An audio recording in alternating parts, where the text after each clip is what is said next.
Many of you all know the Tulsa Race Massacre that took place in Tulsa, Oklahoma in 1921. But did you know that in the summer of 1906, the Atlanta Race Massacre took its unfortunate ranking among the countless number of other horrific massacres in U.S. history? In this episode, we will discuss the Atlanta Race Massacre of 1906 and how the social, political, and cultural implications are in black and white, and sets Atlanta up to be a major battleground to where black Atlantans produce resistance and resiliency in the face of white terror. As a historian, author, and professor, I've witnessed the timeless power of history, the way we understand the people, places, and events of the past shape our future. So join me as we dare to look deeply and differently at the world behind and before us. You never know what you'll find while redefining history.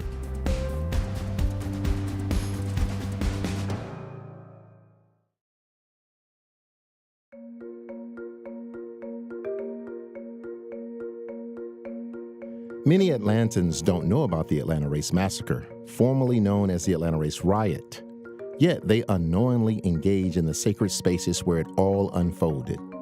On September 22, 1906, a violent rampage erupted in the Five Points area of downtown Atlanta.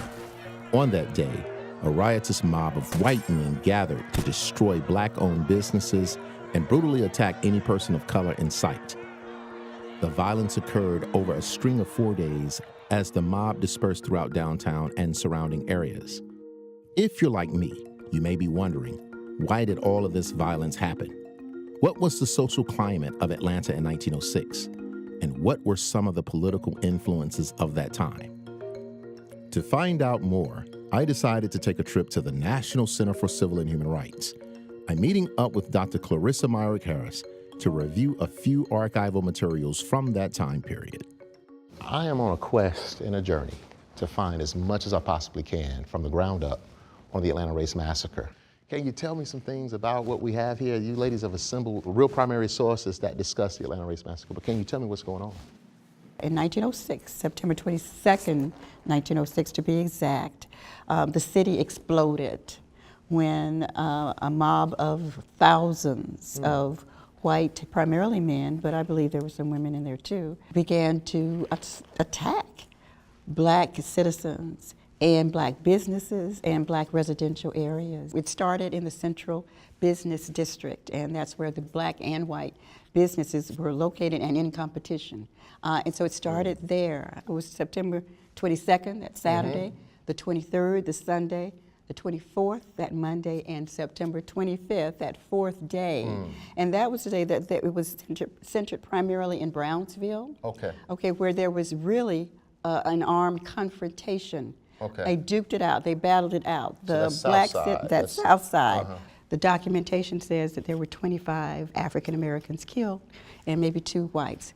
We know the numbers were greater, especially when it came to the black victims of this assault. The catalyst for this was really a result of media, a result of articles that were in newspapers in the city during this time frame. They published articles that essentially categorized all black people as criminals. And so they were saying that white safety and white power was in jeopardy by black citizens. This is actually from the Atlanta Constitution, 1951. And so you'll notice that they say possibly Atlanta's most tragic period was the 4 bitter days in September 1906 when hatred and death rode rampant through the normally quiet, peace-loving city. Following a series of attacks on white women by Negroes, tension had grown to an extremely dangerous point. So they're validating, they're saying there were attacks on white women by black men. So in telling the story, they're perpetuating a lie about what really occurred. This was a period of the gubernatorial elections, the campaigns. And so the papers were in competition, really. The papers were actually the tools of the 2 candidates for the Democratic nomination for governor. The Atlanta Constitution was the paper that was affiliated with Clark Howell, okay, one of the two gubernatorial candidates, Democratic gubernatorial candidates. The Atlanta Journal was affiliated with Hoke Smith. There was fear that black male voters had too much power. And of course, black men were in the majority in the Republican Party. About 75% of the Republican Party was comprised of black men. So this is Lincoln's Republican Party. Exactly, right? exactly. So now with that being said, so what you're articulating here is that this is organized from the top. Yes. I mean, if we have two gubernatorial candidates that are using some kind of demagoguery Yes. to really strike fear into white Atlanta, this is orchestrated at a very high level. Why do you both believe that this story is not told? Why is it not taught in our schools? Why is it not really marked in particular ways in our community? Or are there efforts to do so? I think a reason is because this history is not consistent with the image that Atlanta wants to project as a progressive city, a city too busy to hate. Of course. Fortunately, and Autumn, you can talk about the efforts of the National Center for Civil and Human Rights. Yes, so we have a Truth and Transformation Initiative, which I am a program coordinator with. And so we want to focus on telling truths to transform the future. And we would love for you to come and meet our team and learn more about our Truth and Transformation Initiative. Hey. I want to introduce you all to Mo Hobson. He is on a journey to learn about the 1906 Atlanta Massacre. It's a pleasure to meet you. Nice to meet you. I understand what the National Center for Civil and Human Rights is doing in the community, but I would like to know what Truth and Transformation is doing in the community from the ground up. So a lot of the work that we do is around telling the truth. We focus on history in Atlanta, history that people don't know about, like 1906, and the ways in which we can engage our community or keep our communities engaged. There's a lot of work in the community that's happened around 1906 that has happened. And part of our work is uplifting that work, uplifting those stories, and finding a way to push it forward. I really hope engaging people in the community, engaging descendants, will shine a light on all the many people who were impacted and bring their voice back to the forefront. I'm looking for hidden histories. You know, what are some of the things that you would suggest for me? Well, I definitely think you could use our truth-telling model. And it's something that we preach by and we teach on. So the first thing is figure out what history is hidden. What is the omission that exists? And next will be to understand why is it hidden? Why is the omission there? Is it intentional? By who? And then the next phase would be to insert the hidden history into the modern day era. How could this connect with people today? Where does it still show up today? And then the last step is to give it to the community. What's happening in the community around this issue? And what are ways in which we could galvanize our community, our families around this issue? And using that model, we're able to move the issue forward or bring it back to the light. Well, thank you so much for this. I will certainly use your truth-telling model in my quest, in my journey to understand what it is that we're doing with the Atlanta Race Massacre, because I feel like we've just scratching the surface. There's so much more that I need to learn and uncover. So thank you so much. Please do, and let's stay connected. All right, sounds good. Pleasure to meet you. I think it's safe to say that I've already completed the first step of the truth-telling model. The Atlanta Race Massacre was a planned effort by white power structures to politically disempower Black Atlantans and impede future social progress. This was done under the guise of a race riot sparked by alleged Black criminality. But there's still so many more parts of the story to uncover. And there's no better way to understand history other than immersing yourself in the actual places where it unfolded. That's why I'm going on a walking tour. I am hitting up some of the key locations in downtown Atlanta impacted by the massacre. While researching, I discovered that the late historian and Georgia State professor Cliff Kuhn was known for his monthly 1906 race riot walking tours and previously recorded a version before his passing. Let's let his voice guide the way as we dive into this tour. Right, we start right down at 5 Points. It was the heart of Atlanta, and it was where the riot began. All throughout the downtown area for really over 4 hours, if you can imagine it, you had a pitched battle. Thousands of white men and hundreds of Black men and women with pistols, knives, guns, axe handles, anything people could get their hands on. My next stop is Decatur Street. Decatur Street was a major target for assaults and attacks during the massacre. Historically, what was there were a series of bars and taverns, saloons. They were hubs for Black working class and white working class to interact and engage. And so in order to put a divide, the white business elite began to criminalize any activities that took place in those saloons. And of course, Black folk were at the other end of that criminalization, demonization, displacement, and disenfranchising. After visiting Decatur Street, I made my way to 66 Peachtree Street, which was the site of the Crystal Palace, one of the luxury barbershops owned by Alonzo Herndon, a wealthy and elite Black man that survived the 1906 massacre. Herndon's barbershop, fanciest barbershop in the region, a symbol of Black affluence during this time, at a time when lots of white men frankly wanted to put the Black man back in, quote, his place. Barbershops were among the many Black businesses attacked and destroyed during the massacre. In fact, a barber and lame boot Black named Henry Welch was shot and killed. The mob dragged their bodies along with another victim to the base of the Henry Grady statue, which stands at the intersection of Marietta Street and Forsyth Street.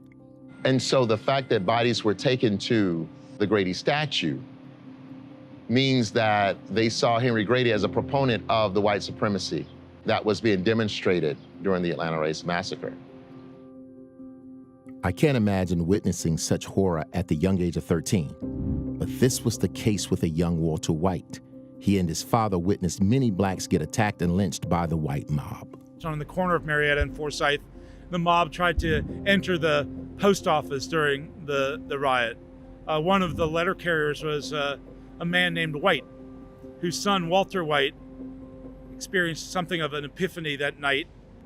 For Walter White, who was blonde-haired and blue-eyed, and who could pass for white, and sometimes in his later life did pass for white, this was the pivotal moment of his life. This was when he kind of realized that he was a Negro, that he dedicated himself to working for improvement for the Black race.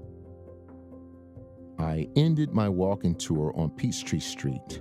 It's where the Westin Peachtree Plaza currently stands. However, it was once the site of the Georgia governor's mansion. Governor Joseph Terrell was home during the massacre, but did not respond till midnight after many lives had already been lost. He claimed he was asleep and did not hear the cries, screams, and gunshots that were just a few blocks away. Governor Joseph Terrell called state militia at approximately 12:20 a.m. on Sunday morning, September 23rd. Although the crowd of rioters finally dispersed due to rainfall around 2 a.m., they continued to spread terror in other Black communities around the city for the next 2 days. It's sobering to know that the thriving businesses and lives that once occupied this area of the city were either destroyed or displaced due to the violence of 1906. And yet, even with being displaced, those who resisted and survived demonstrated a resiliency that would ultimately posture Atlanta to be a beacon of civil rights. I imagine that was a form of justice for those 25 confirmed victims and those still unknown. But telling their story and shining a light on their humanity is even more justifying. What do we know about their lives and how they died? Were there other victims not reported? To learn more about the lives of the victims, I'm heading over to Southview Cemetery to have a conversation with Ann Hill Bond. Hello. Hey, Maurice, how are you? I'm fantastic. Nice to meet you. It's good to see you. It's good to see you. Absolutely. Welcome to Southview. I hear that Southview is a very prominent cemetery for Black folk in the city of Atlanta. Absolutely. It's known as the African American City of the Dead, and it represents the influence of African Americans around the country. We have everybody here that was anybody since the late 1800s up until modern day with John Lewis. Tell me about the work that you're doing. I am the Fulton County Remembrance Coalition Community Chair. We're in partnership with EJI to commemorate the 36 lynching victims here in Fulton County. And amongst the 36, 25 of them are from the 1906 Atlanta Race Massacre. And a lot of them are buried here. Some that we will visit today, and then some people that survived the massacre that went on to be prominent leaders in Atlanta. Well, listen, I look forward to learning a lot from you. Yay, I look forward to teaching. All right, let's go for it.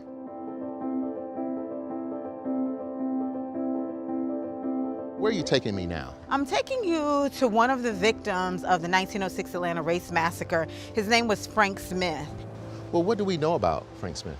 Well, we know that he was a messenger for Western Union, and we also know that he died on the Forsyth Bridge. There was said to be 10,000 white men that, came into downtown in that Forsyth 5 Points area, and their message or their charge for that night was to kill the Negroes. When you see a mob essentially coming towards you to lynch you, so many of them jumped, and Frank Smith was one of them that was documented as jumping.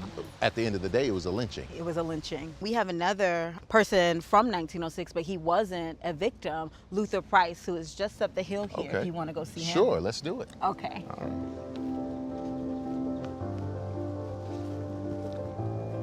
We are at the gravesite of Luther Judson Price and his wife, Minnie, who were prominent residents of Brownsville.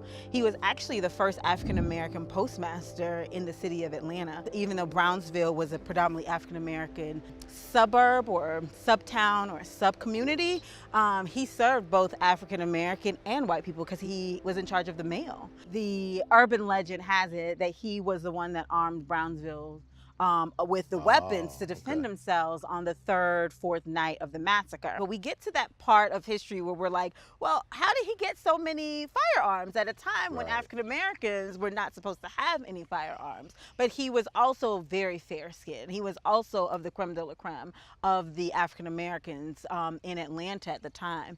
And so they said that once the word got out that this was happening to African Americans south and north of the city, the Pullmans actually played a major role. They said that African Americans started putting any weaponry that they had into coffins and sending them on the railroad. And because he was the postmaster, he had access to getting those off the railroads and into the hands of the citizens that need them to defend themselves against the mob. Tell me about Brownsville, though. Put it in full. Absolutely. Put it in the crosshairs. I love Brownsville. Brownsville was the epicenter of political growth and economic growth and education. We had Clark College and Clark University at the time and Gammon Theological. Brownsville is a representative of resilience. And its resilience shows up in the third night when the mob was essentially ascending on Brownsville, on this black mecca, this black epicenter of leadership, of black thought, of black excellence. Brownsville showed resilience by arming themselves, by defending their property, by defending their family. They got together, and that collision happened on the corner of Jonesboro and McDonough. Brownsville is where it ended because African Americans said, not today, not now, not ever, right? And Officer Hurd was killed. And in the killing of Officer Hurd, 256 black men from Brownsville was rounded up and taken downtown to face charges for this one police officer's murder. And out of the 256, Alex Walker is the one that was convicted. Alex Walker was a Brownsville resident as well. There's several other graves that mark the time of 1906 that lived through it, but also the ones that were tragically killed. Like Annie Shepherd, she's buried in the unmarked section of the non-perpetual care that is located a few feet away from here, but is covered by trees and debris. And so that is where a lot more 1906 Atlanta Race Massacre victims are said to be buried. During the massacre, people were just dropping off bodies. So even though they're unmarked, do you think that there are any records, any primary sources that will give us some kind of insight on who's buried here? Miss Winnie, the director here, they kept amazing records. So they have a beautiful book up front that shows the records of who is actually buried back here. So this is September of 1906. Yep. And the massacre started on the 22nd. Right, and so this is the date, I believe, of burial.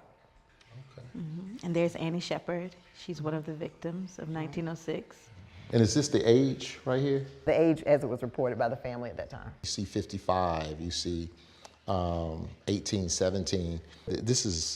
There's a vast range Because of Annie age. Shepherd is listed as 15.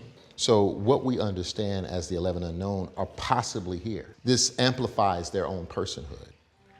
It's not hard for me to believe that the vast range of people listed in the burial book just may be some of the 11 unknown victims of the massacre, because the massacre was an indiscriminate killing spree on black people.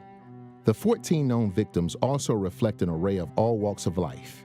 Their ages range from 15 to 70, a carpenter, grocery store owner, Civil War veteran, everyday people who were criminalized and brutally murdered.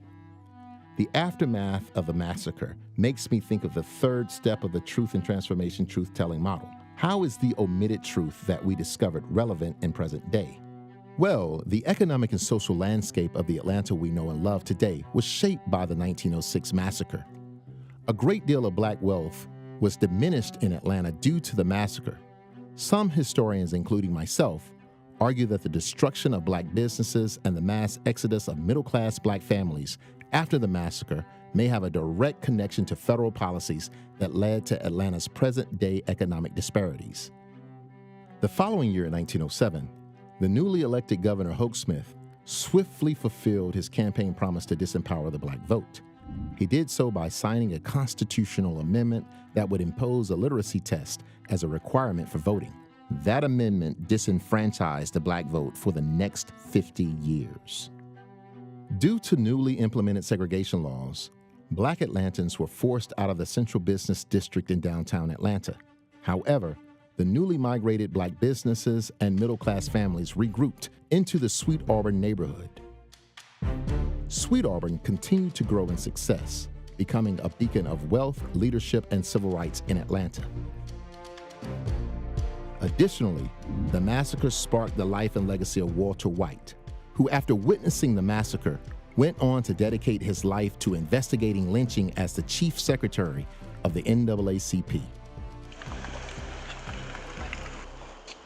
Today, I'm meeting with Rose Palmer, the niece of the late Walter White. I wanted to learn more about how that experience inspired him to bring change and justice in his lifetime.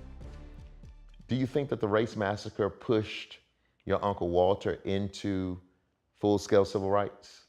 Yes, 13 years old is a very impressionable age. But on that Saturday, it was September 22nd, 1906, Uncle Walter wanted to go and see what the excitement was all about. He got in the cart, and when they reached Peach Street, he saw the little bootblack from the Herndon Barber Shop, probably checking out for the evening, and the mob beat him, massacred him, and left him sitting in a pool of blood.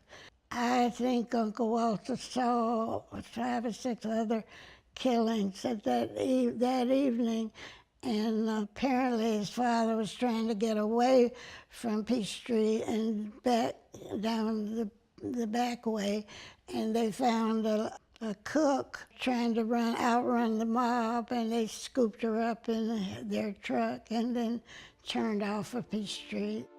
And he said that this was the eye-opener for him to realize that what it was to be a Negro, and that he never wanted to be a part of a race that hated people.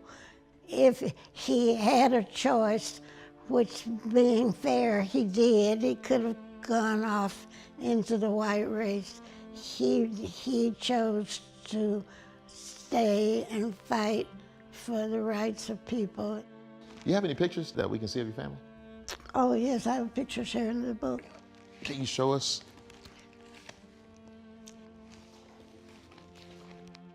Considering his complexion, was he able, I'm sure that there were always questions around whether or not you all were black or if he was passing.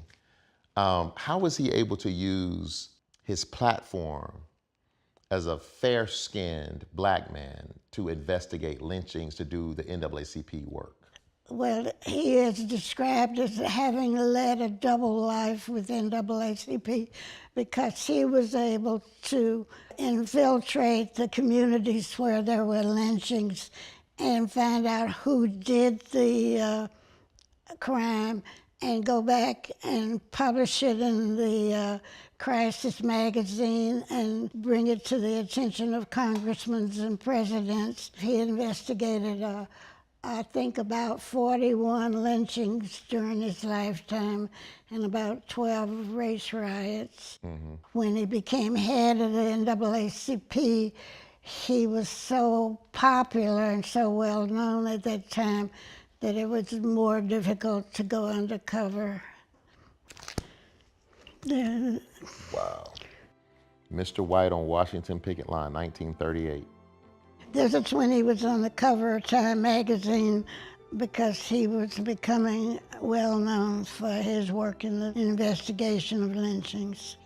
The NAACP exists today really because of Walter White. He lived and breathed that organization for 40 years. I think there were only 26 chapters in 1918, and when he died, there were 500 chapters.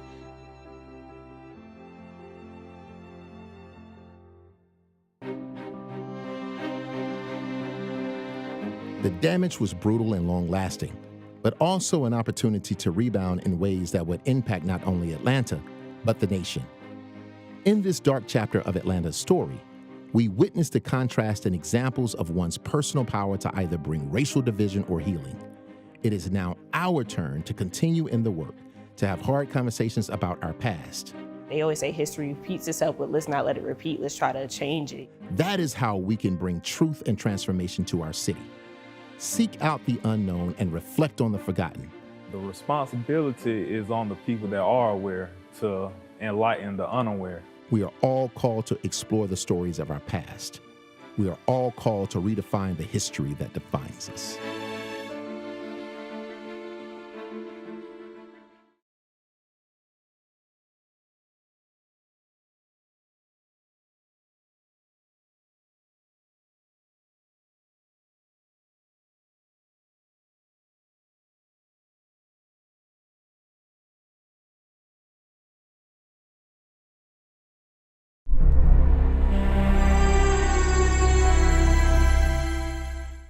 WABE.